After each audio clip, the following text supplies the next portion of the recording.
Democracy में governance एक ऐसा टॉपिक है जो आप किसी भी क्लास में होंगे आपको पढ़ना ही है।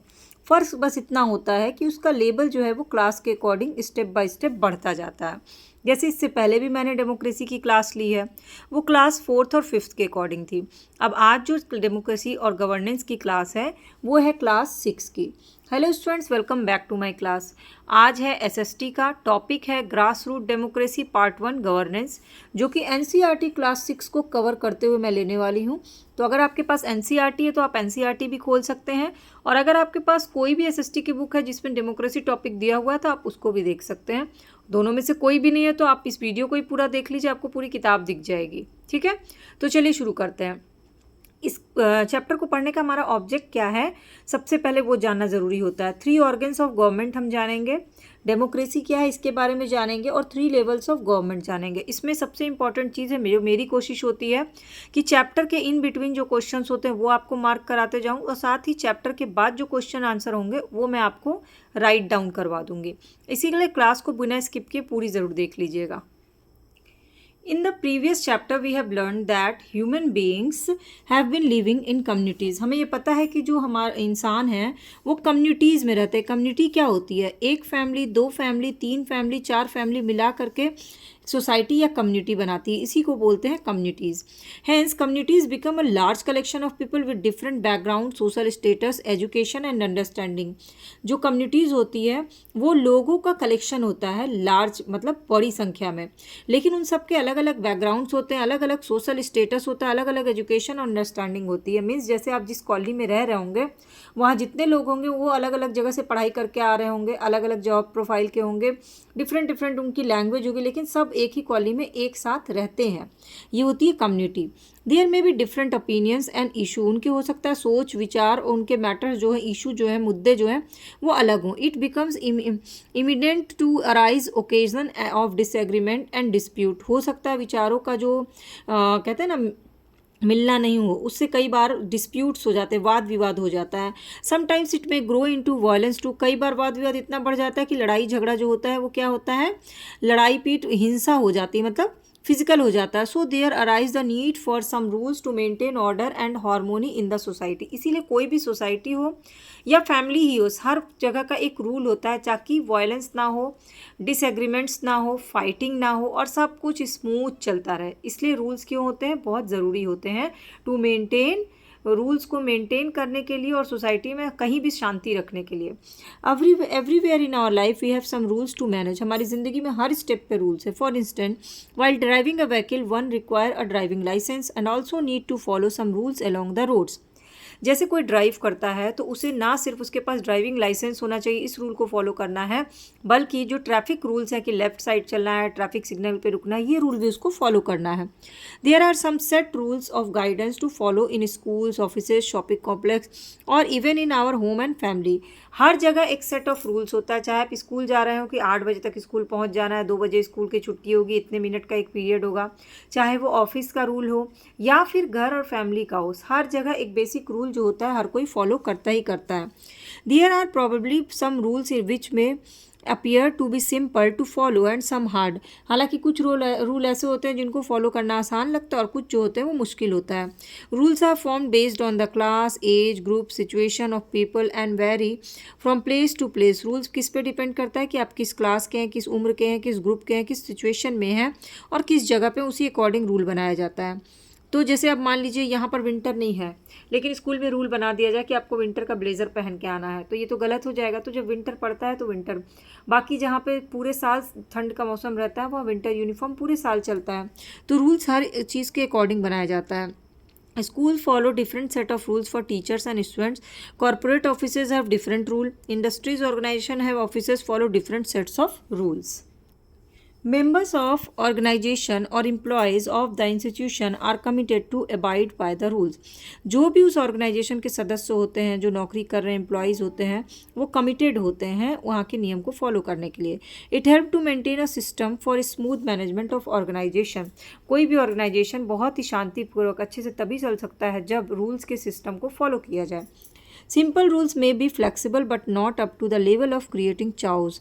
रूल्स सिंपल होते हैं, फ्लेक्सिबल होते हैं कि समय के अकॉर्डिंग उसको चेंज किया जा सके, ऐसे लेवल पे होने चाहिए जिससे कि क्या हो, शांति भंग ना हो। But in some cases like the arm force और military services rules are very strict. जबकि आर्म फोर्स में या पुलिस फोर्स में रूल्स जो होते हैं बहुत स्ट्रिक्ट होते हैं। Nobody can disobey him it, कोई भी इसका कहते हैं ना डिसऑबे नहीं कर सकता है, मतलब उल्लंघन नहीं कर सकता है, as it is a matter of national security. क्यों? क्योंकि ये किस चीज़ का मैटर है, राष्ट्रीय सुरक्षा का मैटर है। In every case rules are always meant for the welfare of organization, so they must be followed. Basically नियम बनाए इसीलिए जाते हैं, जिस सोसाइटी के नियम बनाए गए उस सोसाइटी को अच्छे के लिए ही नियम बनाए जाते हैं। It is clear that the process of taking decision, organizing the society life with different sets of rules and ensuring their implementation is known as governance। ये लिए पहला क्वेश्चन आपका आ गया, गवर्नेंस क्या होता है, ये डिफाइन के लिए इंपॉर्टेंट है। गवर्नेंस होता है, बहुत ही क्लियर है ये, कि एक प्रोसेस होता है जहाँ पर डिसीजन लिया जाता है, सोसाइटी को ऑर्गेनाइज किया जाता है, डिफरेंट सेट्स ऑफ रूल बनाए जाते हैं, उनको इम्प्लीमेंट कैसे करना इसकी इंश्योरिटी की जाती है कि कोई भी नियम सिर्फ बनाने से तो होगा नहीं, इसको लागू भी करना होगा। ये सब जो होता है इस टोटल काम को बोलते हैं governance. And the group of individual और the system that forms the rule is said to be government. और जो भी लोगों का जो ग्रुप होता है या कोई इंडिविजुअल अकेला जो होता है, वो जो रूल्स बनाते हैं, फॉर्म करते हैं, उनको हम बोलते हैं गवर्नमेंट। तो यहाँ आपको दो डिफाइन मिलता है, एक गवर्नेंस और दूसरा government. The government makes sure that the rules are followed properly. The sets of rules are the laws for government. Sets of rule को बोलते हैं law। किसके लिए? गवर्नेंस के लिए। तो यहाँ पे तीन फिलिंग द ब्लैंक भी बन जाएंगे, एक तो गवर्नेंस का फिलिंग द ब्लैंक बनेगा, दूसरा गवर्नमेंट का, और तीसरा the set of rules are dash of government, तो लॉज फॉर गवर्नमेंट। अब देखो इसमें यहाँ पर इस पिक्चर में सब ट्रैफिक रूल फॉलो कर रहे हैं और यहाँ पर ट्रैफिक रूल नहीं फॉलो कर रहे हैं। कौन सा आपको ज़्यादा बेहतर लग रहा है? ऑब्वियस है जहाँ रूल्स फॉलो कर रहे हैं वो ज़्यादा क्लियर है, इसीलिए रूल्स बनाए गए हैं। Now 3 organs of government. The innovation of digital technology has drastically transformed the world. जिस तरह से इंटरनेट का आविष्कार हुआ है ना, जिसको बोलते हैं डिजिटल टेक्नोलॉजी, इससे बहुत ही बड़े तरीके से और बहुत तेज़ी से पूरी दुनिया को बदल दिया है। There was a time when a letter could reach is destination in few months. एक समय था जब एक चिट्ठी को पहुंचने में कई महीने लग जाते थे। Sending money to near and dear one use to take a long time even in emergency case. कई बार तो आपातकालीन स्थिति में पैसे भेजने में भी बहुत लंबे समय लग जाते थे। There use to be long queue of railway counter for booking railway ticket. Rail का टिकट बुक कराने के लिए लंबी लाइन लगनी पड़ती थी। Sending parcel through post office, कुछ सामान भेजना हो तो पोस्ट ऑफिस की लाइन लगनी पड़ती थी। Today everything we can do at finger tips through mobile application. और आज हम मोबाइल के टिप पे सब कुछ कर लेते हैं, फ़ोन पे से पे कर लेते हैं, राखी भेज देते हैं ऑनलाइन, पार्सल भेज देते हैं, गिफ्ट्स भेज देते हैं online. So banking, ticket booking for flight और train, sending money to near and dear can be done in second. तो अब हमारे लिए banking, ticket booking, flight booking, दुनिया भर के काम, पैसे भेजना, मैसेज भेजना, सब कुछ क्या हो गया है, एकदम 1 सेकंड का काम हो गया। इसी को बोलते हैं ग्लोबलाइजेशन, या इसको बोलते हैं इनोवेशन ऑफ डिजिटल टेक्नोलॉजी। इसने हमारे पूरी दुनिया को कैसे चेंज किया ये बताया है। So life has become easy but challenges have grown up. ज़िंदगी आसान हो गई लेकिन चैलेंजेस जो है ना वो बढ़ गए हैं। कैसे? Managing one's life has become crucial as new types of crime have also grown disturbingly the order of our social harmony, specially the cyber crimes. अब लेकिन वही है कि जब टेक्नोलॉजी आती है तो उसका मिसयूज़ भी होता है, और जब मिसयूज़ होता है तो कई तरह के क्राइम्स होते हैं। और इन क्राइम के लिए क्या है, हमारे सोशल हारमोनी, जो हमारा समाज है वो डिसबैलेंस होता है, स्पेशली जो कि आजकल नया क्राइम चला है साइबर क्राइम, जो कंप्यूटर मोबाइल के थ्रू होता है। Hence for controlling crimes and maintaining law and order there is a system of governance represented by government and its machinery. हालांकि क्राइम को रोकने के लिए, लॉ एंड ऑर्डर को, कानून को मेंटेन करने के लिए एक गवर्नमेंट मशीनरी बनाई गई है। अब हमें उस मशीनरी के बारे में जानना है। तो सोचो, अगर जब गवर्नमेंट बनाया गया था, जब कॉन्स्टिट्यूशन बनाया गया था, तो अगर ऐसा कुछ हुआ होता कि पूरी के पूरे भारत की हर रूल बनाने की, हर रूल को फॉलो कराने की, और हर रूल पे कोई भी अगर को गलत करता है, तोड़ता है, तो उसको पनिशमेंट देने की सज़ा किसी एक को दे दी जाती, तो क्या होता? पता है क्या होता? पावर का मिसयूज़ हो जाता अगर सारी पावर किसी एक को दे दी जाती। इसीलिए गवर्नमेंट को 3 ऑर्गन्स में बांटा गया। 3 ऑर्गन्स के थ्रू गवर्नमेंट हमारी रन करती है। पहली ऑर्गन है legislature. It is the organ that perform the role of the maker of law. Legislature को क्या बोलते हैं, अंडरलाइन कर लो, इन्हें बोलते हैं मेकर ऑफ लॉ, क्योंकि कानून यही बनाते हैं। It creates the rule and their procedure, ये सिर्फ नियम बनाते ही नहीं बल्कि उसको कैसे फॉलो करना ये भी बताते हैं। It also examines from time to time the validity and practicality of law, ये देखते हैं जो कानून बना हुआ है वो अभी के टाइम में वैलिड है कि नहीं, अगर नहीं है तो उसमें चेंजेस भी कर सकते हैं। If required it make amendment in the existing one and form new laws also. तो क्या होता है कि जैसे जैसे समय बीतता जाता है, समय के हिसाब से कानून जो है इतने फ्लेक्सिबल होता है कि उनको चेंजेस किया जाए, बस उसका बेस ख़त्म नहीं होना चाहिए। This process is enacted by an assembly of representative of people. This means the member of the legislature are directed elected by the people through an election process. इस प्रोसेस को बोलते हैं जो आपके रिप्रेजेंटेटिव होते हैं, मतलब हम लोगों के द्वारा चुने गए रिप्रेजेंटेटिव होते हैं, जो मेंबर्स होते हैं वहाँ पहुँचते हैं इलेक्शन प्रोसेस के द्वारा, वही लेजिस्लेचर में कानून बनाते हैं। तो बेसिकली इनडायरेक्टली हमारे लिए on the behalf of our self वो कानून बनाते हैं और हमने उनको चुन के भेजा, तो हमारा भी योगदान कानून बनाने में होता है। Now executive, the role is to implement, its role is to implement and execute the law, ये कानून को एग्जीक्यूट कराती है। तो it enforce the will of the state and runs the government, ये कारण गवर्नमेंट को चलाती है। It is represented by system of executive bodies comprising the head of the state who may be the president और the prime minister at the centre और governor और chief minister at the state level assisted by the group of minister. तो basically एक जो होता है वो head होता है एग्जीक्यूटिव बॉडी का।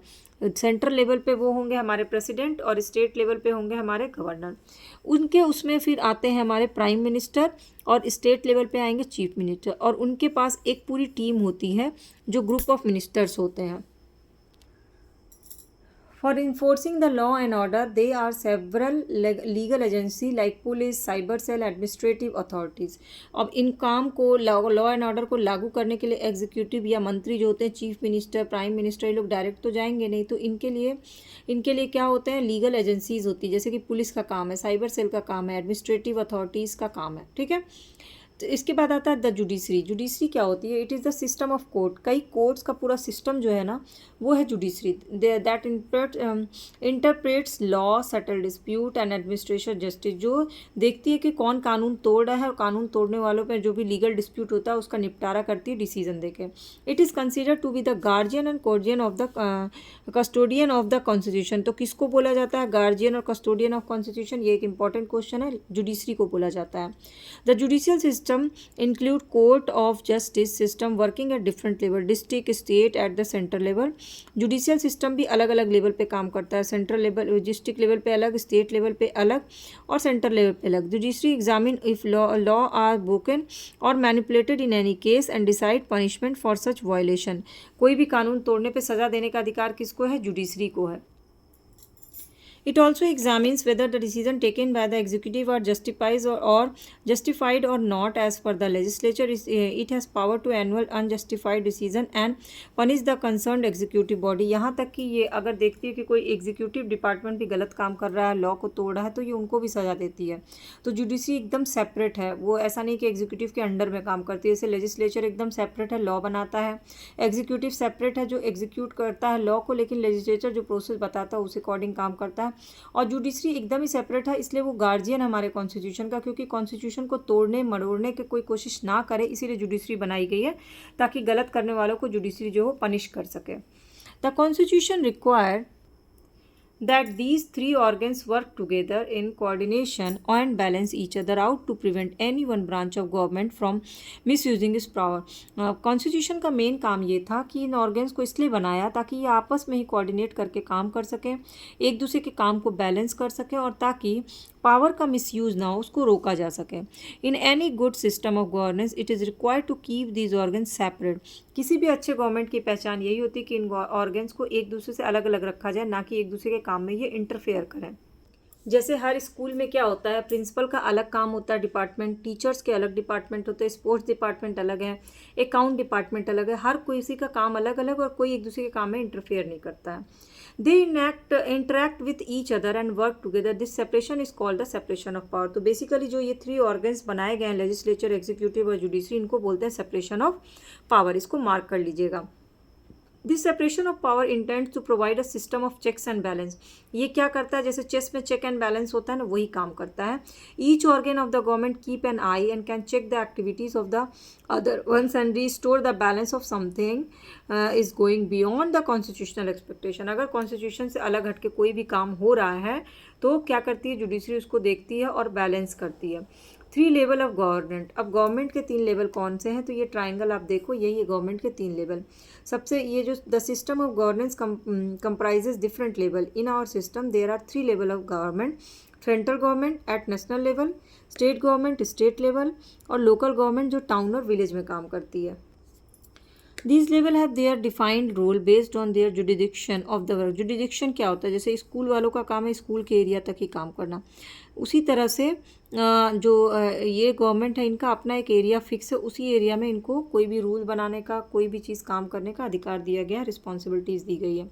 The local self government is responsible for the management of local issue like supply of water, electricity, maintenance of law and order.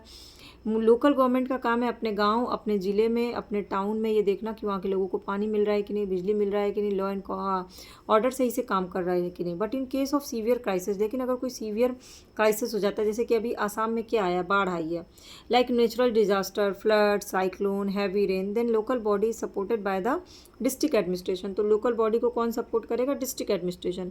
और अगर डिस्ट्रिक्ट में आएगा कुछ भी ऐसा कंडीशन तो उसको स्टेट गवर्नमेंट सपोर्ट करेगा। और अगर स्टेट में ऐसी कोई कंडीशन आ जाएगी, जैसे सुनामी आया था तमिलनाडु और एरिया में, तो फिर सेंट्रल गवर्नमेंट भी इसमें इन्वॉल्व हो गई। So is the problem aggravates further and become beyond control, the central government comes to rescue, monitor situation and provide relief. तो सेंट्रल गवर्नमेंट रिलीफ देती है। अब यहाँ साइड में कुछ फैक्ट्स दिए हुए वो देख लो। Many of our institution derive their mottos from the wisdom of ancient text. For example, government of India is सत्यमेव जयते। तो मतलब है ट्रूथ एलोन ट्रिम्स, मतलब सत्य की विजय होती है। और सिमिलरली सुप्रीम कोर्ट के मोटो में लिखा हुआ है या तो धर्मस्थ जयते, जहाँ पर धर्म हो वहाँ पर विजय होती है। यहाँ पे धर्म का मतलब होता है सच। If we talk about the government at national and state level, we find the same system of governance. Same system है। As far as judiciary is concerned, the Supreme Court of India is the apex judicial body under the Constitution of India. Apex judicial body कौन सा है हमारा, supreme court है, ये underline कर लीजिएगा। And there are high courts at the state level. State level पे क्या है, हाई कोर्ट्स हैं। सेंट्रल लेवल पे क्या है, सुप्रीम कोर्ट है। डिस्ट्रिक्ट लेवल पे क्या है, डिस्ट्रिक्ट कोर्ट है। Legislature at centre works with 2 house. Legislature के भी 2 हाउस है, एक तो लोकसभा और राज्यसभा। राज्यसभा को बोलते हैं अपर हाउस और लोकसभा को बोलते हैं लोअर हाउस। उसी तरह से जो स्टेट होता है वहाँ भी 2 हाउसेज होते हैं, एक होती है विधानसभा और दूसरी होती है विधान परिषद, लेजिस्लेटिव असेंबली और लेजिस्लेटिव काउंसिल। हर जगह दोनों नहीं होती, कुछ जगह पर हैं, ओनली कुछ जगह पे हैं। Some states have only 1 house that is legislative assembly. ज़्यादातर जगह पे असेंबली है, ठीक है। और परिषद जो है वो हर जगह पे नहीं है। अब यहाँ पे बगल में एक पिक्चर दी गई है, वो है नए पार्लियामेंट हाउस की। ये पार्लियामेंट हाउस 28 मई 2023 को इनॉग्रेट हुआ और नरेंद्र मोदी ने इसका इनॉग्रेशन किया, इसलिए इस डेट को मेंशन कर लीजिएगा, लिख लीजिएगा। तो आगे की क्लास में हम इसको और डिटेल में, अभी ये चैप्टर ख़त्म नहीं हुआ है, इस चैप्टर को अभी हम और पढ़ेंगे। तो नेक्स्ट पार्ट में इसको कवर करेंगे, क्योंकि एक बार में अगर आप पूरा चैप्टर करिएगा तो ओवरलोड हो जाएगा। अब इसके बाद भी आपको कोई डाउट, क्वेरी, क्वेश्चन इतने पढ़ाने में रह गया हो तो नीचे कमेंट सेक्शन में पूछ लीजिएगा। और चैनल के सब्सक्राइब फॉलो बटन को क्लिक करके बेल आइकन को प्रेस कर लीजिएगा, ताकि बाकी की क्लास की अपडेट फ्री ऑफ कॉस्ट मिले। और अगर आपको क्वेश्चन आंसर राइट डाउन करना होगा तो ज्वाइन या मेंबरशिप बटन पर क्लिक करके ज्वाइन कर लीजिएगा मेरे चैनल को। हल्के थोड़े से पेमेंट करके आपको सारे सब्जेक्ट के क्वेश्चन आंसर और सारी चीज़ें मिल जाएंगी।